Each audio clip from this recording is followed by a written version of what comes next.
Praise the lord. దేవుని నామమునకు మహిమ కలుగునుగాక. మన తండ్రి అయిన దేవుని నుండి, కుమారుడైన యేసు క్రీస్తు నుండి, ఆదరణకర్త అయిన పరిశుద్ధాత్మ నుండి కృపయు సమాధానమును నెమ్మదియు శాంతియు మీకును మీ కుటుంబములకును సమృద్ధిగా కలుగునుగాక. ఆమేన్. పరిశుద్ధ బైబిల్ గ్రంథంలో నుండి కీర్తనల గ్రంథం 146వ అధ్యాయం 5వ వచనము నుండి కొన్ని వచనాల వరకు మనం ధ్యానం చేద్దాం. ఎవనికి యాకోబు దేవుడు సహాయుడగును, ఎవడు తన దేవుడైన యెహోవా మీద ఆశ పెట్టుకొనును వాడు ధన్యుడు. ప్రభునందు ప్రియ దేవుని బిడలారా, చదవబడిన లేఖన భాగాన్ని మనం పరిశీలిస్తే, ఏ యాకోబు దేవుడైతే యాకోబుకు సహాయకుడుగా ఉన్నాడో అదే దేవుడు మనతో మాట్లాడుచున్న మాట ఏమిటి అనంటే, ఎవరికైతే ఆయన సహాయకుడుగా ఉన్నాడు, దేవుడుగా ఉన్నాడు, ఎవడు యెహోవా మీద ఆశ పెట్టుకుంటాడో వాడు ధన్యుడు అని దేవుని యొక్క వాక్యం సెలవిస్తా ఉంది. దేవుని మీద మనం ఆశ పెట్టుకునే వారిగా ఈ లోకంలో ఉండాలి. ప్రియులారా, ఎందుకు మనం ఆశ పెట్టుకోవాలి అనంటే, ఈ లోకంలో చాలా మంది మనుషుల మీద ఏదన్నా సంపాదించుకోవడానికి ఏదన్నా అవసరత ఉంటే ఆ అవసరతను బట్టి మనం వారిని ఆశ్రయిస్తూ ఉంటాం. ఇదిగో ఆ అవసరం మనకు తీరేదాకా వాళ్ళ మీద మనం నమ్మకం పెట్టుకుంటాం. ఆ అవసరం తీరేదాకా వారితో మనం ఆశ పెట్టుకొని నడుస్తాం. ఎందుకంటే వారు మనకు సహాయం చేస్తారనే ఉద్దేశంతో. ప్రియులారా, నువ్వు ఎవరి మీద ఆశపడి ఉంటున్నావో నాకు తెలియదు. దేవుడు నీతో మాట్లాడుతూ ఉన్నాడు. యాకోబుకు దేవుడు సహాయకుడుగా ఉన్నాడు. ఏ దేవుడైతే యాకోబుకు సహాయకుడుగా ఉన్నాడో అదే దేవుడు మారని దేవుడు, మరువని దేవుడు, నిన్న నేడు ఏకరీతిగా ఉన్న దేవుడు ఆ దినాలలో యాకోబుకు ఎలాగ సహాయం చేశాడో అదే రీతిగా నీకు నాకు ఆయన సహాయకుడుగా ఉన్నాడు అని నేను నీతో మాట్లాడుతూ ఉన్నాను. ప్రభునందు ప్రియులారా, ఎవరైతే దేవుడైన యెహోవా మీద ఆశ పెట్టుకుంటారో వారందరూ కూడా ధన్యులు అని దేవుని యొక్క వాక్యం నీతో మాట్లాడుతూ ఉంది. ప్రభునందు ప్రియులారా, మనుష్యుల మీద నువ్వు ఆశ పెట్టుకున్నావా? నీ స్నేహితుల మీద నువ్వు ఆశ పెట్టుకుని ఉన్నావా? నీ బంధువుల మీద నువ్వు ఆశ పెట్టుకుని ఉన్నావా? నీ రక్త సంబంధుల మీద నువ్వు ఆశ పెట్టుకొని ఉన్నావా? ఎవరి మీద నువ్వు ఆశ పెట్టుకున్నావో నాకు తెలీదు. వారు నీకు సహాయం చేస్తారో లేదో తెలీదు. వారు నీకు సహాయం చేయకపోగా వారు ఒకవేళ ఇదిగో నిన్ను అవమానపరుస్తారేమో నాకు తెలీదు. నా ప్రభువైన దేవుని మీద నువ్వు ఆశ పెట్టుకోగలిగితే ఆయన అంటున్నాడు, నేను నీకు సహాయకుడనై ఉన్నాను. దేవునికి స్తోత్రం కలుగునుగాక. హల్లెలూయా. ప్రభునందు ప్రియులారా, దేవుడు నీతో మాట్లాడుతూ ఉన్నాడు. ఎవరి మీద నువ్వు ఆశ పెట్టుకొని ఉన్నావు? ఒకవేళ నువ్వు ఆశ పెట్టుకున్న వారు నీ ఆశను తీరుస్తున్నారా? కానీ నా ప్రభు మీద నువ్వు ఆశ పెట్టుకోగలిగితే నా ప్రభు నీకు సహాయం చేస్తానని వాగ్దానము చేయుచున్న సమర్థుడైన దేవుడు. దేవునికి స్తోత్రం కలుగునుగాక. ప్రభునందు ప్రియులారా, ఈ వాక్యం వింటున్నావా? నువ్వు ఎక్కడున్నావో నాకు తెలియదు, ఏ చోట ఉన్నావో నాకు తెలియదు, ఎక్కడ కూర్చొని దేవుని యొక్క వాక్యాన్ని నువ్వు వింటున్నావో నాకు తెలియదు. ఇదిగో కూర్చున్న చోటనే యేసయ్య నీతో మాట్లాడుతూ ఉన్నాడు. ఎవరి మీద నువ్వు విన్నాళ్ళు ఆశ పెట్టుకొని ఉన్నావు? ఇదిగో నీ బంధువుల మీదనా, నీ రక్త సంబంధుల మీదనా, నీ తోటి వారి మీదనా నువ్వు ఆశ పెట్టుకొని ఉన్నావు. ఆ ఆశ నీకు సఫలీకృతమయ్యిందా అనంటే అది నీకు అవ్వకపోగా నిందలు, అవమానాలు నీకెదురై ఉండవచ్చు. కానీ యాకోబు దేవుడైన యెహోవా దేవుడు ఇదిగో నేను నీకు సహాయం చేస్తానని వాగ్దానము చేయుచున్న సమర్థుడు. దేవునికి స్తోత్రం కలుగును గాక. హల్లెలూయా. కనుక ప్రభునందు ప్రియులారా, ఆయన మీద ఆశ పెట్టుకొనుచున్న ప్రతి ఒక్కరూ కూడా ధన్యులు అని దేవుని యొక్క వాక్యం నీతో మాట్లాడుతూ ఉంది. ఎందుకో తెలుసా? యెహోవా దేవుడు, ఆయన సజీవుడైన దేవుడు, నిన్న నేడు ఏకరీతిగా ఉండే దేవుడు, మారని దేవుడు, మార్పు లేని దేవుడు. ఎందుకంటే మాట ఇచ్చి వెనకడుగు వేసే దేవుడు కాదు. ఏ వాగ్దానమైతే నీతో చేశాడో ఆ వాగ్దానం నీతో చేసి దానిని సఫలీకృతం చేయగలిగిన సమర్థుడైన దేవుడు నా దేవుడు. దేవునికి స్తోత్రం కలుగునుగాక. హల్లెలూయా. కనుక ఎవరి మీద మనం ఆశ పెట్టుకోవాలి? జీవము కలిగిన దేవుని మీద మనం ఆశ పెట్టుకోవాలి. ఇదిగో నీకే ఆశ నీ జీవితంలో ఉంది? ఇదిగో నీకున్న సమస్య తీరడం లేదా? నీకున్న కష్టం తీరటం లేదా? నీకున్న బాధ తీరటం లేదా? ఏ బాధైనా, శ్రమైనా, కష్టమైనా, ఇరుకైనా, ఇబ్బందులైనా ఇదిగో ఆయన నీకు సహాయం చేయగలిగిన సమర్థుడైన దేవుడు నా దేవుడు. దేవునికి స్తోత్రం కలుగునుగాక. కనుక ప్రభునందు ప్రియులారా, దేవుని మీద మనం ఆశ పెట్టుకొని ఈ లోకములో మనం జీవించాలి. దేవునికి స్తోత్రం. శరీర సంబంధంగా ఎన్నో ఆశలు పెట్టుకొని బ్రతుకుతూ ఉంటున్నాం. ఇదిగో ఆశలన్నీ నిరాశలైపోతా ఉన్నాయి. నీ ఆశ ఏది తీరట్లేదు, నీ కోరిక ఏది సఫలమవట్లేదు. కారణం ఏమిటి అనంటే ఇదిగో శరీర సంబంధమైన ఇదిగో ఆ వాటి మీద నువ్వు ఆశ పెట్టుకున్నావు కాబట్టి నీ ఆశలు అడియాశలుగా మార్చబడతా ఉన్నాయి. కనుక ప్రభునందు ప్రియులారా, ఎవనికి యాకోబు దేవుడు సహాయకుడగునో, ఎవడు తన దేవుడైన యెహోవా మీద ఆశ పెట్టుకొనునో వాడు ధన్యుడు అని దేవుని లేఖనం చెప్తా ఉంది. దేవునికి స్తోత్రం కలుగును గాక. కాబట్టి ప్రభునందు ప్రియులారా, కిందకి మనం చదువుదాం. చూడండి, ఆయన ఆకాశమును, భూమిని, సముద్రమును, దానిలోని సర్వమును సృజించిన వాడు. దేవునికి స్తోత్రం. హల్లెలూయా. చూసారా? ఆయన ఆకాశమును, భూమిని, సముద్రమును, దానిలోని సర్వమును ఆయన సృజించిన దేవుడు. దేవునికి స్తోత్రం కలుగును గాక. హల్లెలూయా. చూసారా? మన ఆశ తీర్చగలిగిన వాడు. కిందేం చెప్తున్నాడో చూసారా?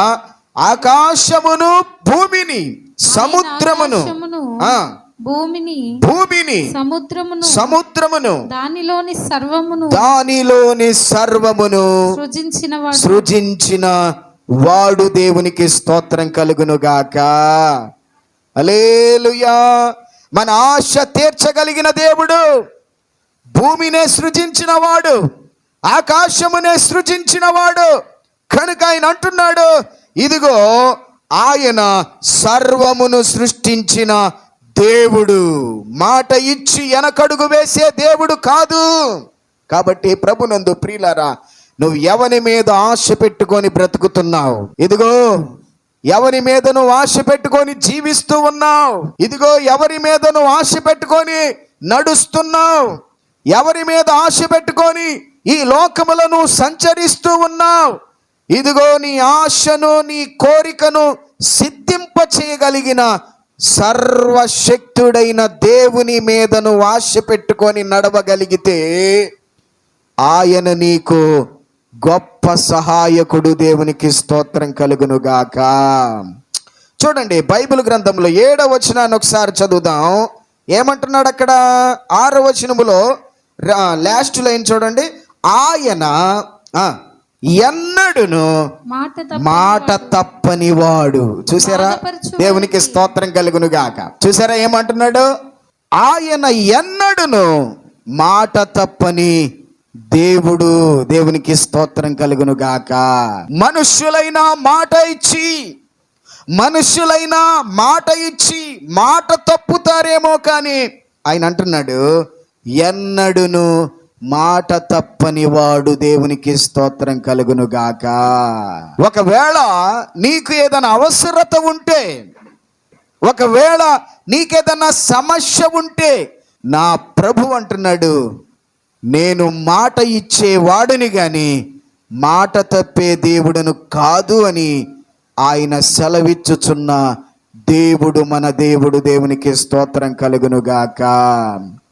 కాబట్టి ప్రభునందు ప్రియులారా చూడండి, బాధపడు వారికి ఆయన న్యాయము, బాధపరచబడు వారికి ఆయన న్యాయము తీర్చును. దేవునికి స్తోత్రం కలుగును గాక. హల్లెలూయా. చూసారా ప్రభునందు ప్రియులారా, ఆయన బాధపరచబడు వారికి న్యాయం చేయగలిగిన దేవుడు. ప్రియ సహోదరి సహోదరుడా, ఏ బాధలో నీ ఉన్నావో, ఎలాగ నువ్వు బాధపడుతున్నావో, ఆయన బాధపడుతున్న నిన్ను చూచి ఆయన అంటున్నాడు, నేను నీకు సహాయకుడును. దేవునికి స్తోత్రం కలుగును గాక. హల్లెలూయా. ఏమంటున్నాడు అక్కడ? ఆకలి కొనిన వారికి ఆహారము దయచేయును. దేవునికి స్తోత్రం. బంధింపబడిన వారిని యెహోవా బంధింపబడు వారిని విడుదల చేయును. యెహోవా గ్రుడ్డి వాని కన్నులు తెరవచేయువాడు. యెహోవా కృంగిన వారిని లేవనెత్తువాడు. యెహోవా నీతిమంతులను ప్రేమించువాడు. యెహోవా పరదేశులను కాపాడువాడు. ఆయన తండ్రి లేని వారిని విధవరాండ్రను ఆదరించువాడు. దేవునికి స్తోత్రం కలుగును గాక. హల్లెలూయా. కనుక ప్రభునందు ప్రియులారా, ఇదిగో ఆయన మీద నువ్వు ఆశ పెట్టుకొని బ్రతుకు. ఆయన మీద ఆశ పెట్టుకొని నువ్వు బ్రతికితే, బాధపడుతున్నావేమో, దిగులు పడుతున్నావేమో, కలవరం చెందుతున్నావేమో, నిరుత్సాహపడుతున్నావేమో, కృంగిన స్థితిలో నువ్వు ఉన్నావేమో, ఆయన మీద నువ్వు ఆశ పెట్టుకొని బ్రతుకు. ఎందుకంటే ఆయన తప్ప మనకు ఎవరు సహాయకుడు లేడు. దేవునికి స్తోత్రం కలుగును గాక.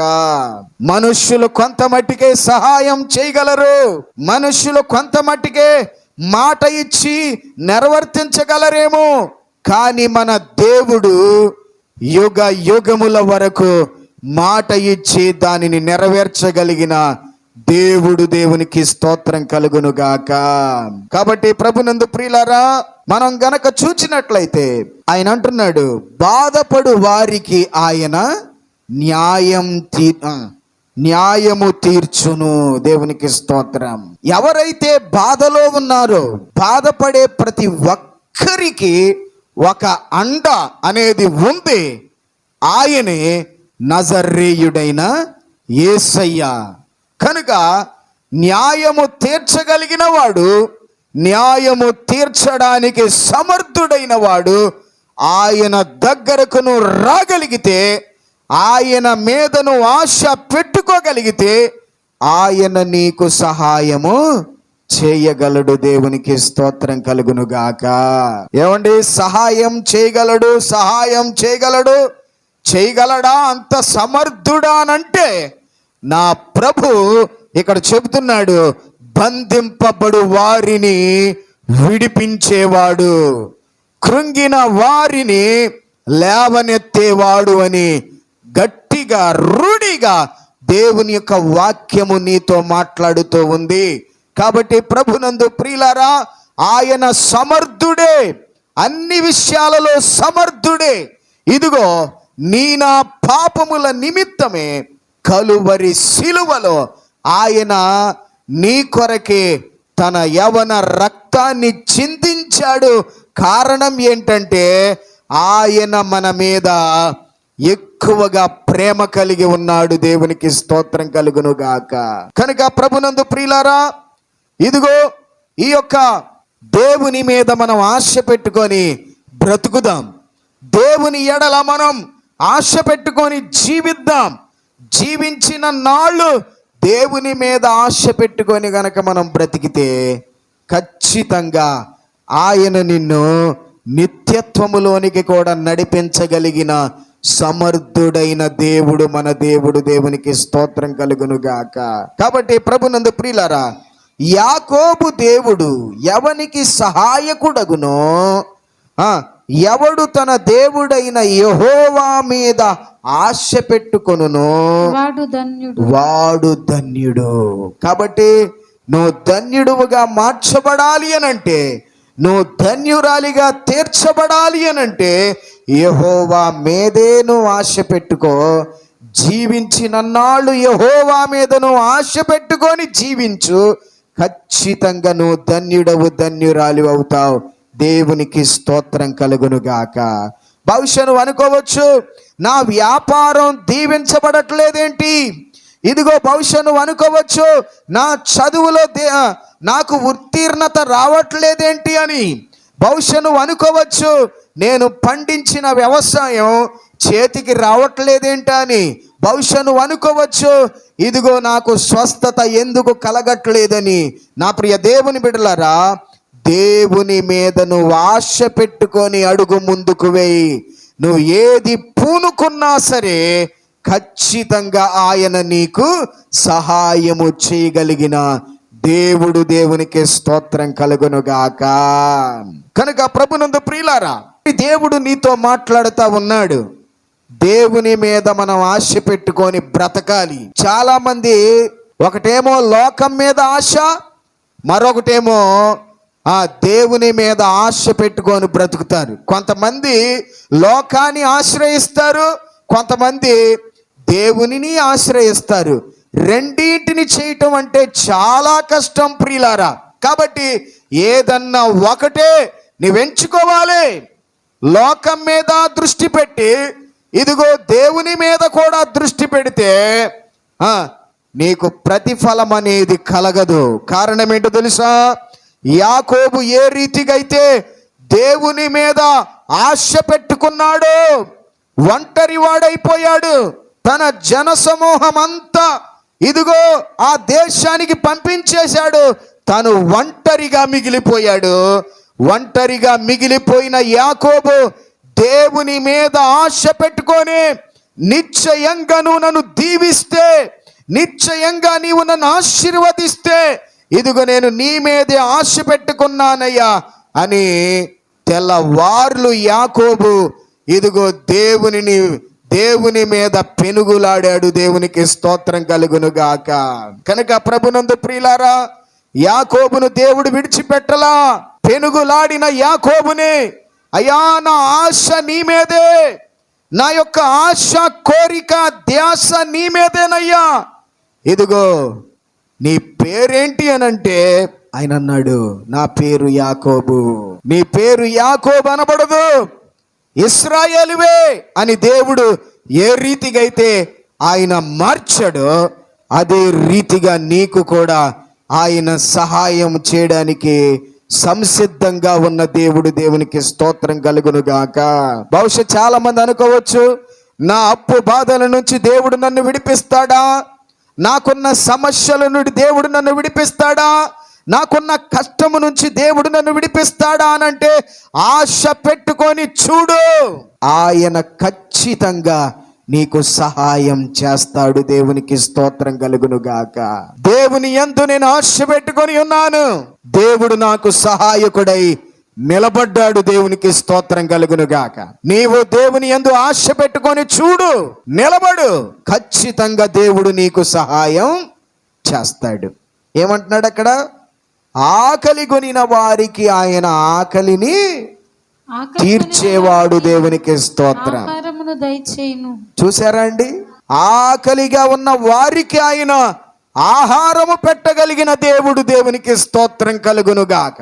నువ్వు ఏ ఆశ కలిగి నువ్వు ఉన్నావో, ఏ కోరిక కలిగి నువ్వు ఉన్నావో, ఏ ఆశతో నువ్వు ఎదురు చూస్తున్నావో, యేసయ్య కొరకు నువ్వు ఎదురు చూడు. ఆయన నీ మీద ఒక మహోన్నతమైన ప్రణాళిక కలిగి ఉన్నాడు నీకు సహాయం చేయడానికి. కాబట్టి యేసయ్య మీద ఆశ పెట్టుకొని బ్రతుకుతావా?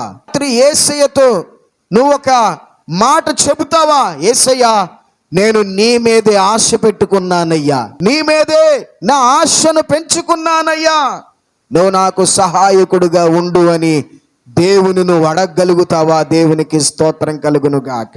ఏమంటున్నాడు ఆయన? ఆయన తండ్రి లేని వారిని, విధవరాండ్రను ఆదరించువాడు. దేవునికి స్తోత్రం. ఏమంటున్నాడండి? తండ్రి లేని వారికి, ఆయన తండ్రి లేని వారిని, ఆయన తండ్రి లేని వారిని, విధవరాండ్రను ఆదరించు దేవుడు. దేవునికి స్తోత్రం కలుగును గాక. అయ్యో నాకు తల్లి లేదే, అయ్యో నాకు తండ్రి లేడే, నా నా నా యొక్క గమ్యం ఏమిటి, నా యొక్క గురేమిటి, నన్ను ఎవరు పట్టించుకుంటారు, నాకు సహాయకుడు ఎవరు అని చింతపడాల్సిన అవసరత లేదు. ఇదిగో ఆయన అంటున్నాడు, నువ్వు ఒంటరివి కాదు. ఇదిగో తండ్రి లేడని దిగులు పడకు, తల్లి లేదని దిగులు పడకు. ఇదిగో నేను నీకున్నాను, నేను నీకు సహాయకుడినై ఉన్నాను అని మాట ఇస్తున్న దేవుడు. దేవునికి స్తోత్రం కలుగును గాక. నేను ఆదరించే దేవుడనై ఉన్నాను అని సెలవిచ్చుచున్న దేవుడు ఆయన. దేవునికి స్తోత్రం. కాబట్టి ప్రభునందు ప్రియులారా, దేవుని మీద మనం ఆశ పెట్టుకొని బ్రతుకుదాం, దేవుని మీద ఆశ పెట్టుకొని మనం జీవిద్దాం. ఖచ్చితంగా ఆయన మనకు సహాయకుడై ఈ లోకములో మనల్ని నడిపించగలిగిన దేవుడు. దేవునికి స్తోత్రం కలుగును గాక. హల్లెలూయా. యెహోవా నిరంతరము ఏలును, సియోను నీ దేవుడు తరములన్నిటను రాజ్యము చేయును. దేవునికి స్తోత్రం కలుగును గాక. ఏమంటున్నాడండి? యెహోవా నిరంతరము ఏలేవాడు. దేవునికి స్తోత్రం. సియోను నీ దేవుడు తరములన్నిటను రాజ్యమును చేయును అన్నాడు. దేవునికి మహిమ కలుగును గాక. కనుక ప్రభునందు ప్రియులారా, వాక్యం వింటున్నావేమో, దేవుడు నీతో మాట్లాడుతూ ఉన్నాడు. ఎవనికి యాకోబు దేవుడు సహాయకుడుగా ఉన్నాడు, ఎవడు తన దేవుడైన యెహోవా మీద ఆశ పెట్టుకొని బ్రతికాడో వాడు ఖచ్చితంగా ధన్యుడు, ధన్యురాలిగా మార్చబడతారు. కనుక నీవు ధన్యుడవుగా, ధన్యురాలిగా మార్చబడాలని దేవుని సేవకుడిగా కోరుకుంటున్నాను. దేవుడు మిమ్ములను, మీ కుటుంబాలను సమృద్ధిగా దీవించును గాక. ఆమేన్.